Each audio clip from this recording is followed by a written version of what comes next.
T'arrive-t-il souvent de ne pas honorer la parole que tu t'es faite à toi-même? Est-ce qu'il t'est déjà arrivé de constater qu'il est plus facile pour toi d'honorer la parole que tu fais aux autres plutôt que celle que tu t'es faite à toi-même? Il t'est même arrivé que tu as arrêté de faire des nouvelles résolutions au début de l'année parce que tu t'es dit à quoi bon faire des résolutions si au final je ne vais même pas les tenir? Alors si c'est le cas, cette vidéo, elle est pour toi. Salut, bienvenue sur ma chaîne YouTube, je me présente, je suis Christelle. Dans cette chaîne YouTube, je parle de la foi, de la croissance spirituelle et de Dieu. Et dans cette vidéo, j'ai envie de parler avec toi sur tenir sa parole. Et tenir sa parole, c'est quelque chose qui est très important dans notre vie de tous les jours. Est-ce que tu as déjà constaté qu'il y a un ami ou un frère ou un cousin que lui, quand il te dit quelque chose, tu le crois même pas? Pourquoi est-ce que tu le crois pas? Parce que tu sais que cette personne, quand elle te dit qu'elle va faire quelque chose, elle t'a montré avec le temps qu'elle n'était pas digne de confiance. Alors tu as juste décidé d'un jour de juste l'écouter, mais de ne jamais vraiment mettre ton cœur dans ce que la personne dit parce que tu sais que tu seras déçu. Alors qu'est-ce qu'il en est si toi-même tu ne sais pas tenir tes propres promesses? Comment est-ce que tu te sens lorsque tu dis une chose que tu vas faire et que tu décides de ne pas la faire? Aujourd'hui, dans cette vidéo, j'ai envie de parler avec toi sur le fait de tenir notre parole, de tenir la promesse, pas simplement celle qu'on fait aux hommes, celle qu'on fait à nous, mais celle également qu'on fait à Dieu. Et cette vidéo m'a vraiment beaucoup poussé, m'a beaucoup challengé. Je me suis dit, en fait, je vais simplement être honnête avec toi tout au long de cette vidéo. Parce qu'il y a quelques mois, j'avais eu vraiment cette prise de conscience-là, de réaliser au fait qu'il était plus facile pour moi de faire des promesses aux autres et de les tenir que de faire des promesses à moi-même et de tenir les promesses que je me fais moi-même. Alors aujourd'hui, dans cette vidéo, j'aimerais parler avec toi de qu'est-ce qui fait pourquoi est-ce qu'il est plus difficile de tenir ses propres promesses que de tenir les promesses qu'on fait aux autres?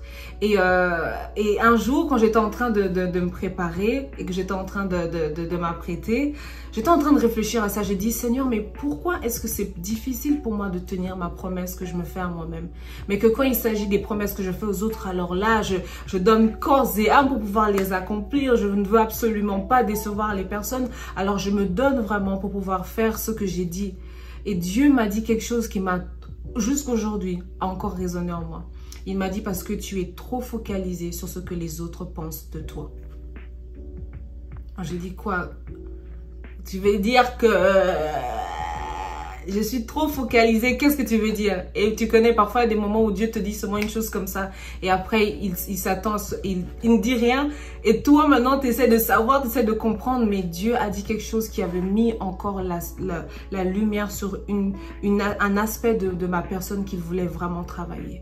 Et il y a quelques mois, quand j'avais eu cette parole de Dieu, je n'avais pas vraiment compris qu'est-ce qu'il voulait vraiment dire. Et j'ai commencé à réfléchir. Je me suis dit, Seigneur, si je veux vraiment avoir une croissance spirituelle avec toi, si je veux vraiment grandir avec toi, je veux qu'il y ait des choses qui sont en moi que tu puisses enlever, que tu puisses éliminer. Et quand Dieu m'a dit ça, j'avoue que j'étais restée vraiment très calme. J'étais restée vraiment très calme, je ne comprenais pas forcément, j'étais un peu confuse. Et parfois, Dieu dit des choses que ça vient un peu te piquer. Tu dis, ok, qu'est-ce qu'on fait avec ça?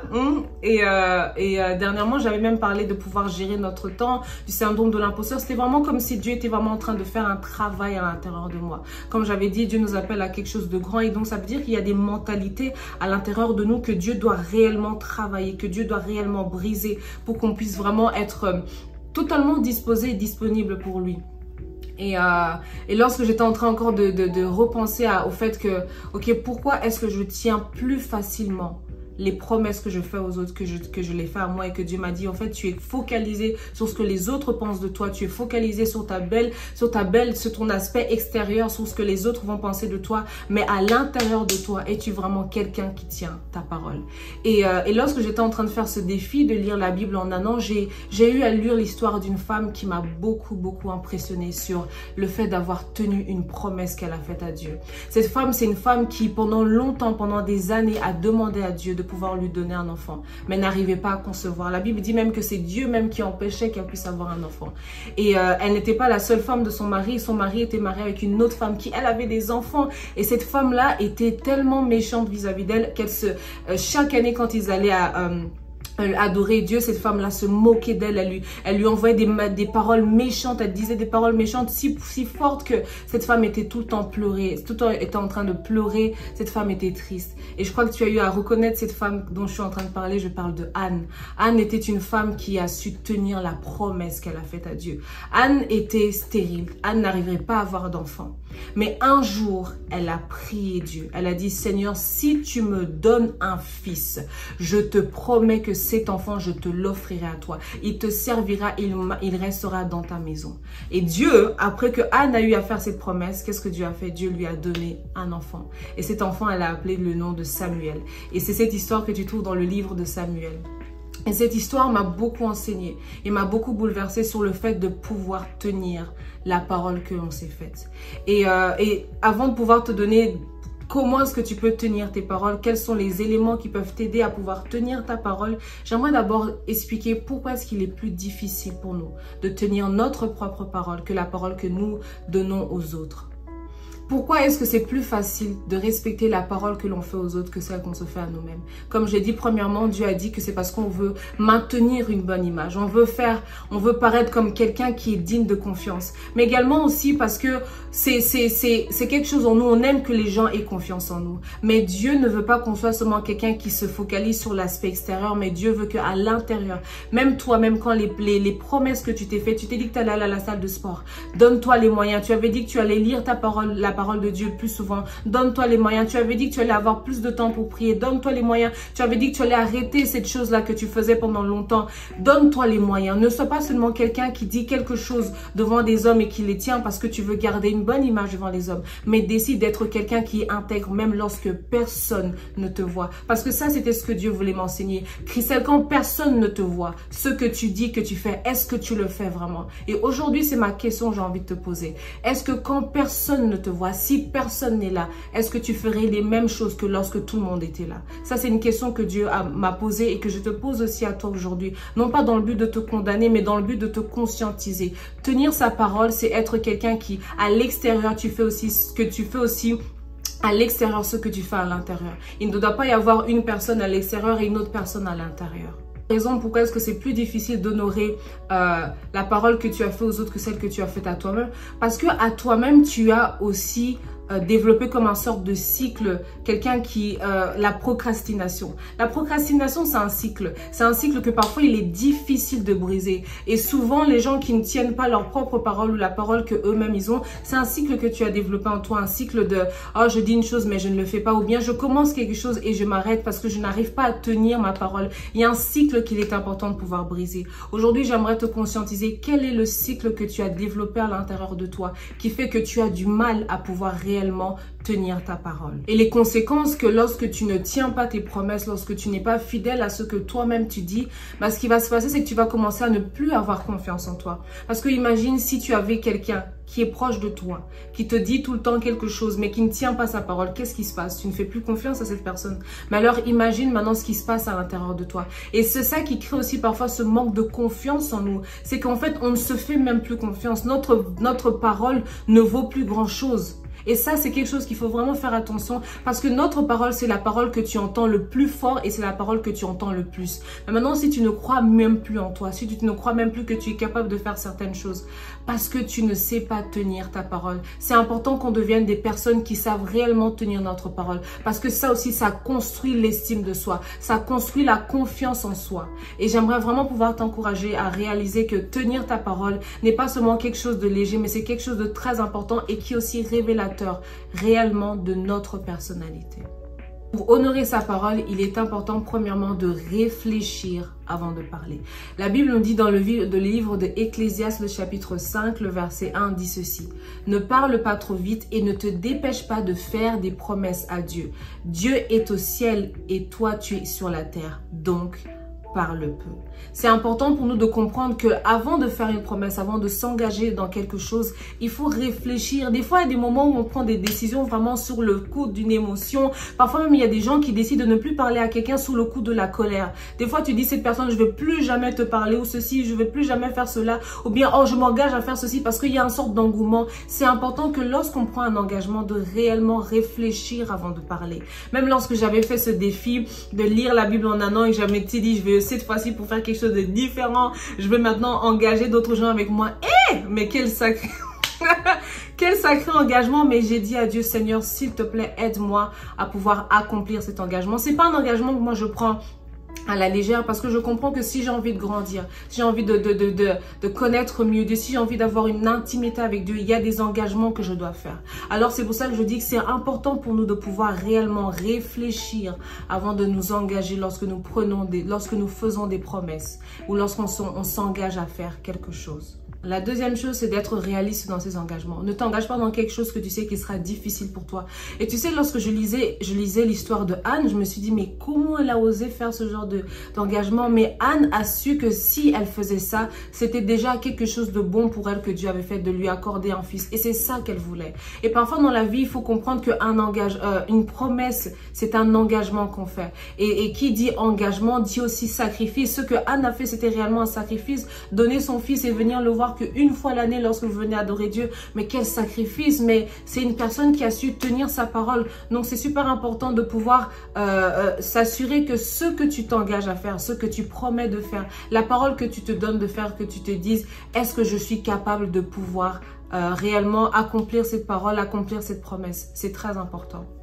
La troisième chose, lorsque tu te fais une promesse ou lorsque tu fais une promesse à quelqu'un, c'est d'avoir un engagement ou d'avoir un calendrier. Sincèrement, quand on voit l'histoire de Anne, on voit que Anne a dit, elle va venir donner l'enfant à partir du moment où l'enfant sera sauvé. Donc, ça veut dire qu'un an après que l'enfant soit né, elle va venir donner l'enfant au Seigneur. Donc, elle avait décidé d'un moment, elle avait décidé d'un temps bien précis auquel elle allait réellement tenir l'engagement qu'elle a fait. Et ça, c'est une chose qui est importante, même par rapport à moi, sincèrement, pour te dire la vérité, quand je fais cette chaîne YouTube, il y a des moments où j'ai pas forcément l'envie de me filmer, mais je me suis dit, Christelle, si je veux vraiment être quelqu'un qui tient la parole que je dis, il faut que même si je suis fatiguée, que je puisse me filmer, il faut que j'essaie de faire quelque chose, parce que le plus où je ne tiens pas mes promesses, le plus je suis moi-même en train de me faillir à moi-même et je perds la confiance que j'ai en moi-même. Aujourd'hui, cette vidéo que je filme, je l'ai filmée le soir. D'habitude, je filme la journée, mais la journée, c'était pas possible. Mais je me suis dit non, comme j'avais dit que j'allais faire la vidéo aujourd'hui, il faut que je me donne les moyens de pouvoir le faire. Alors réellement, donne-toi aussi un agenda. Ne dis pas simplement, oh, je veux faire ça, je veux faire ça, je veux faire ça. Mais quand est-ce que tu vas le faire? Est-ce que tu attends 2 mois? Est-ce que tu attends 3 mois? Décide d'avoir un calendrier, décide d'avoir un moment bien précis. Lorsque tu décides de faire quelque chose, mets-toi des heures, mets-toi des objectifs. Même si tu décides par exemple de prier Dieu, essaie de décider d'un moment, d'une heure dans la journée sur lequel tu vas rester et sur lequel tu vas organiser tout le reste de ta journée en fonction de cette heure-là que tu t'es décidé à avoir le temps avec Dieu, ou peut-être de faire du sport, ou peut-être de lire, que sais-je, l'engagement que tu t'es pris. Mais réellement décide d'avoir un engagement et un calendrier pour pouvoir t'aider à pouvoir respecter la parole et l'engagement que tu as pris.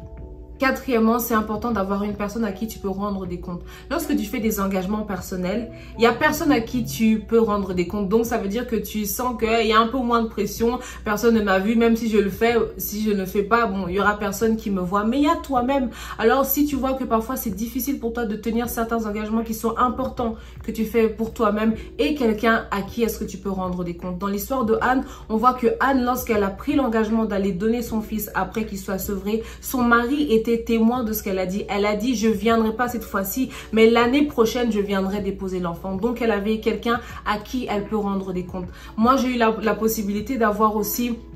Je parle beaucoup de lui, mais je parle de mon mari parce qu'il m'aide vraiment sincèrement à pouvoir tenir certains engagements que je me fais. Et c'est important d'avoir une personne à qui tu peux rendre des comptes. Bien sûr, j'aimerais déjà te tenir informé, ou même te le dire déjà maintenant. La personne à qui tu vas rendre des comptes parfois te rappellera des choses que toi-même tu vas dire, ah mais toi aussi, mais oui, mais tu as fait un engagement. Et cette personne-là, son rôle, c'est de te rappeler. Parfois, ce sera pas agréable, mais il faut aussi que tu sois avec un cœur ouvert, d'accepter que cette personne-là puisse te dire, n'oublie pas, tu avais dit que tu allais faire ça, n'oublie pas que tu allais faire ça. Mais également, cette personne-là ne doit pas devenir un juge derrière toi, elle va te frapper, non. Mais c'est important d'avoir réellement une personne à qui est-ce que tu peux vraiment rendre des comptes lorsque tu prends un engagement. Et cinquièmement, c'est important de pouvoir prioriser. Tu sais, parfois, c'était plus facile pour moi de de tenir ma parole vis-à-vis des autres parce que je mettais toujours les autres en avant. Je mettais toujours les autres. Non, toi d'abord. Mais c'est aussi important de pouvoir se prioriser. C'est pas une mauvaise chose. C'est pas qu'être égoïste. C'est pas que de ne penser qu'à soi-même. Mais quand la Bible nous dit que aime ton prochain comme toi-même, celui qui s'aime soi-même apprend aussi qu'il y a des moments où je dois me prioriser. Et de la même façon, lorsque tu as aussi différents engagements, il faut apprendre aussi à prioriser. Quel engagement vient en premier? Quel engagement a une date qui se rapproche le plus? C'est important de pouvoir prioriser. Et se prioriser, c'est pas une mauvaise chose. Je suis pas en train de dire qu'il faut devenir égoïste, moi d'abord, non. Mais le problème est que parfois, on s'oublie soi-même et on met beaucoup les autres en avant et on se fait parfois du tort et parfois on se dit non Seigneur, tu m'avais dit de faire ça, c'est vrai, mais d'abord lui, je voulais d'abord l'aider. Oui, mais ce que moi je t'ai demandé de faire, ce que tu m'as promis que tu allais faire, quand est-ce que tu vas le faire? Donc c'est important de pouvoir réellement prioriser. Et la sixième chose qui est importante pour nous, pour pouvoir nous aider à honorer la parole et la promesse qu'on s'est faite à nous-mêmes, c'est de pouvoir être honnête déjà avec soi-même. Je t'ai dit que Dieu m'a vraiment fait comprendre que j'étais focus, je mettais mon attention sur l'aspect extérieur, je mettais mon attention sur ce que les autres pensaient de moi, mais je ne travaillais pas ce qui était à l'intérieur de moi. Donc c'est important de pouvoir se connaître, c'est important d'être honnête avec soi-même. Pose-toi les bonnes questions. Demande-toi pourquoi est-ce qu'il est plus facile pour moi de tenir la parole ou les promesses que je fais aux autres plutôt que celles que je me fais à moi-même. Parce que là, j'ai donné mon propre exemple, mais peut-être que le tien est différent. Et j'aimerais réellement t'inviter à pouvoir te poser les bonnes questions. Sincèrement, celui qui se pose les bonnes questions est celui qui grandit. Celui qui se pose les bonnes questions est celui qui est vraiment dans une vraie quête de pouvoir être quelqu'un qui veut devenir meilleur. C'est pour ça que je t'invite réellement de pouvoir vraiment te poser les bonnes questions et d'être honnête avec toi-même. Pour récapituler, pour pouvoir honorer sa parole, il est important, premièrement, de réfléchir avant de s'engager, d'être réaliste dans ses engagements, de tenir un calendrier ou un agenda, d'avoir une personne à qui tu peux rendre des comptes lorsque tu t'engages dans quelque chose. Cinquièmement, c'est important de pouvoir prioriser. Et sixièmement, être honnête avec soi-même. Alors voilà, j'espère que cette vidéo a réellement pu t'aider. J'espère que tu as pu avoir une idée plus claire de pourquoi est-ce que tu n'arrives pas à tenir la parole que tu te fais à toi-même par rapport à celle que tu fais aux autres. Et si vraiment cette vidéo t'a aidé, je t'en prie, mets un commentaire. Ça me fera plaisir de te voir, ça me fera plaisir de te lire. Et j'espère vraiment que tu continues, même l'engagement que tu t'étais fait, de lire la Bible pendant 1 an avec moi. J'espère que tu continues parce que sincèrement, pouvoir le faire pendant toute une année, ça va te booster. Tu vas voir que tu étais capable de pouvoir tenir un engagement de 1 année entière. Et cet engagement n'est pas de la plus petite et n'est pas n'importe quel engagement. C'est un engagement qui changera radicalement ta vie. Alors j'espère réellement que cette vidéo t'a aidé. J'espère qu'elle t'a béni. Et n'hésite pas à la partager. Et si tu n'es pas encore abonné, à t'abonner à ma chaîne YouTube et à activer la cloche des notifications pour ne rien manquer. En attendant de te revoir dans une autre vidéo, je te souhaite une très belle journée ou une très belle soirée. Tout dépend de l'heure à laquelle tu me suis. Que Dieu te garde. Bye bye.